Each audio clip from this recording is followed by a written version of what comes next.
You could use this as a weapon. If you had an intruder in your house, you just grab this and you just get ready. Like, pow! And another one bites the dust.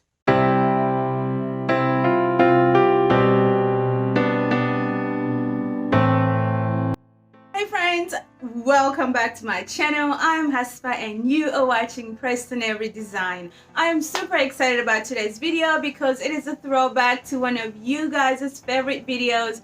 This is another episode of What I Made this week.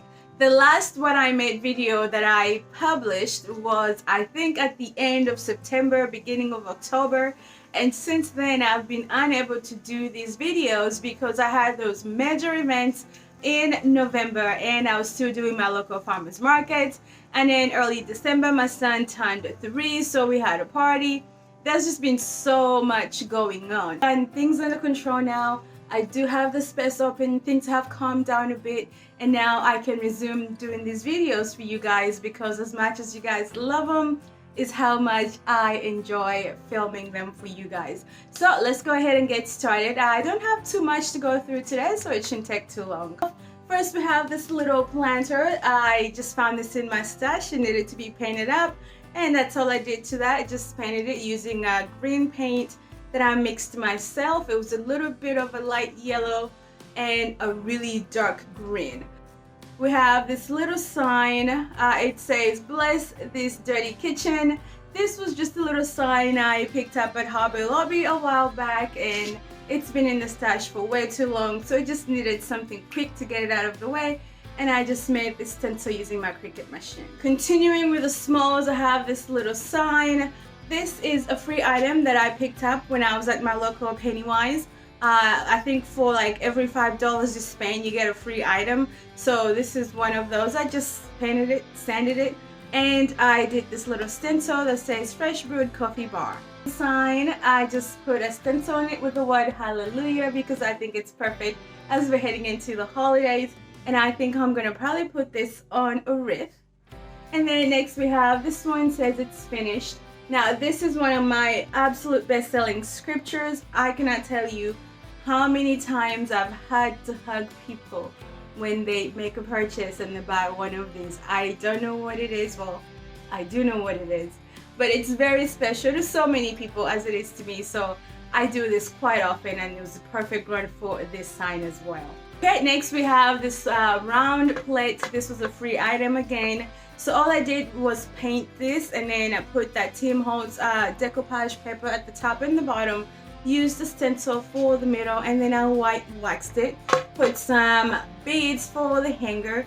Next we have this little wooden box that I made. Actually, I was inspired by Melissa over at the Vintage Bee Design. She did something like this, but hers said "blessed," and so mine just says "home." I just painted this green and I distressed it. I think this would be perfect to sit some mason jars in here, especially when I stage it in my booth, because I do have several mason jars behind me. So this would be perfect for that. Next we have this set of hooks. You guys saw this in the video I posted last week where I used DIY products for the first time on camera. All I did was clean this up and replace the hardware. The original one was gold, and I thought it wasn't too much of a contrast with the light blue. So this is painted in Apothecary and it's sealed with Big Top, and that's all I did to this. So this next item totally could have been a hit or miss, but you guys, I'm still learning, constantly learning to trust the process because so often I still doubt myself. But so it's this sign here.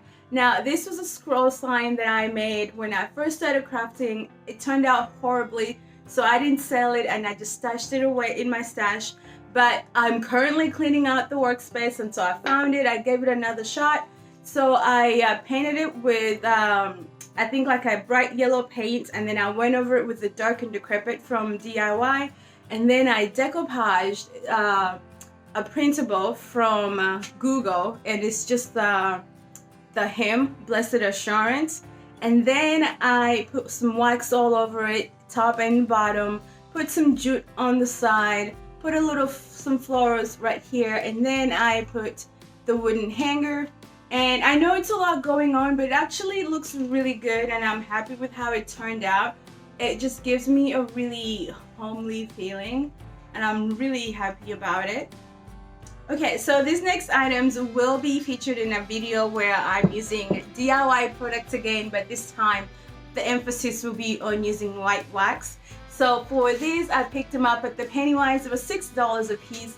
They were carved wood designs. They're really pretty, right? But they were multicolored. There were all kinds of colors. Let me show you this one. And with the way they were with all the colors, I mean, it just didn't really do it for me, but I did like the carved details. So I painted them green using the color from Bear called Greener Pastures. It's actually the same color in my dining room, and I hope you guys enjoyed that extreme dining room makeover. So this is the leftover paint that's on here, and then I white waxed the whole thing, and I absolutely love how this turned out. They've actually already been priced because they're getting ready for tomorrow's market, and so I am super happy with this. Alright, coming to you from the Lone Star State, all the way in Texas, we have this beautiful blue star. Now, I grabbed this online from one of the mom groups that I am in, and like I mentioned, if you did see the DIY video, this was one of the projects that I did too. Now, I had 3 of these, but my husband wanted to hang 2 on the columns in front of our home, so this was the leftover one. It's the Lone Star for sure. So I painted it in DIY Apothecary, and then I wet distressed it and sealed it with DIY Big Top. Now, this has also already been priced because it's getting ready for tomorrow's market. Alright, so next I have these mason jars. Now, mason jars sell really well in my farmers market booths, and even at the events that I did sell plenty of these. What I like about these, or that I'm doing differently now, is not filling them. For some reason, I always felt the pressure to put florals in them in the past, and sometimes when they didn't sell right away, they would get damaged, the florals would get bent, they don't travel so well. And so recently, I'm removing the pressure on myself for needing to put florals in them, and I'm just leaving them as they are, and that way whoever purchases them can put whatever they want inside. And so I'm happy with the color on these, just embellished with a little jute twine. Another thing I really enjoy doing is decoupaging on the mason jars, also because it's another great tactic that sells them really well. So I have these. Now, these were actually pasta jars from my kitchen, and I have this one too. And so same thing with these, just painted and embellished, and I'm gonna leave them plain. Might stage them with a few florals, but definitely selling as they are empty.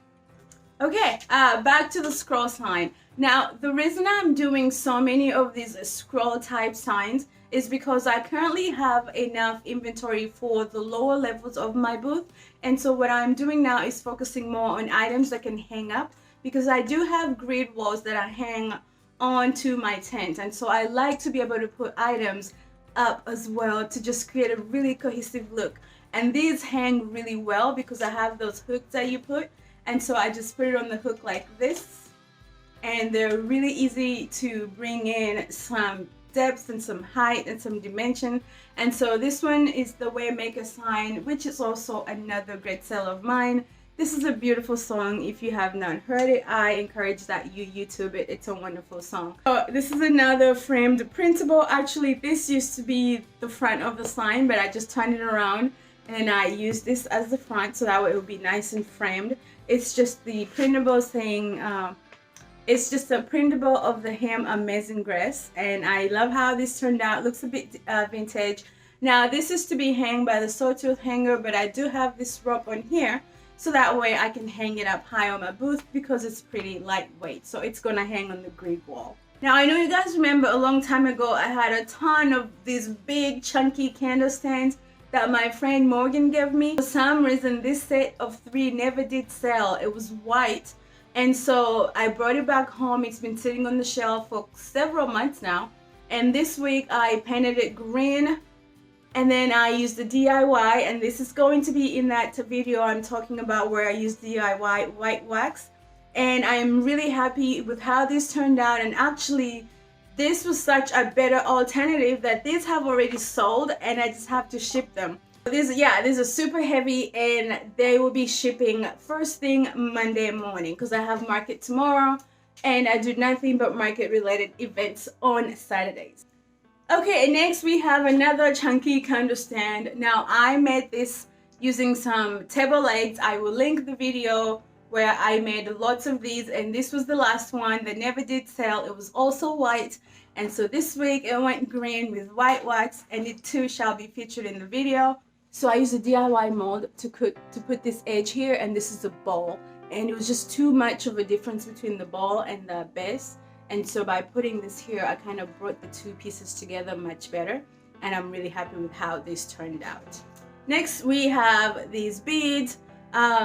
A lot of people really like these, so because I was doing a green vignette, I decided to use the Becca's twine from the Dollar Tree on this, and there's 30 beads on here. I get my beads from Amazon. It's $300 for $15. Another one of those scroll style signs to hang on the grid is just the Blessed Assurance hymn. Now I absolutely love these, and these always sell really well at the local events that I do, as well as the big events that I did. I do have two of these. The other one is right there. And next we have a cabinet door sign that says count your blessings. This stencil is from Hobby Lobby, so if you do like it, be sure to go grab it. Now this is DIY apothecary paint, and look you guys. And so as I'm working with this product, I'm learning that you should not seal DIY paint with spray sealer. Yes, I've had to learn that lesson the hard way. But anyway, so I love how this turned out, and also I do have a video coming out on how I do my cabinet door signs, so you guys will get to see all of these things that I've been working on. But yes, I am really happy with how this turned out, and it also comes ready to hang, and it's already been priced for tomorrow's market. Okay, last but definitely not least, my favorite item of the week is this little storage box. Now this is in that video where I use DIY products, and I'm going to be sure to link that video below so that you can check it out if you have not. Now this was truly a labor of love, but I really love how it turned out, and it's already been priced for tomorrow's market, and I hope that it will be just as pleasingly beautiful to someone out there as it is to me. I absolutely love it, and actually it was given to me for free at my last artist junk swap, so I'm really happy to give it new life and send it to a new home. Alright you guys, thanks so much for just being so wonderful and sticking by me through all this chaos that has been going on. I am super happy to be able to return to doing these videos for you because I know you guys do enjoy them. And also, if you have not subscribed to my channel, please consider doing so. I am so close to hitting 1,000 subscribers, and I'm so excited and looking forward to that. So let me know which one's your favorite item in the comments below, and I'll see you in the next video. Take care.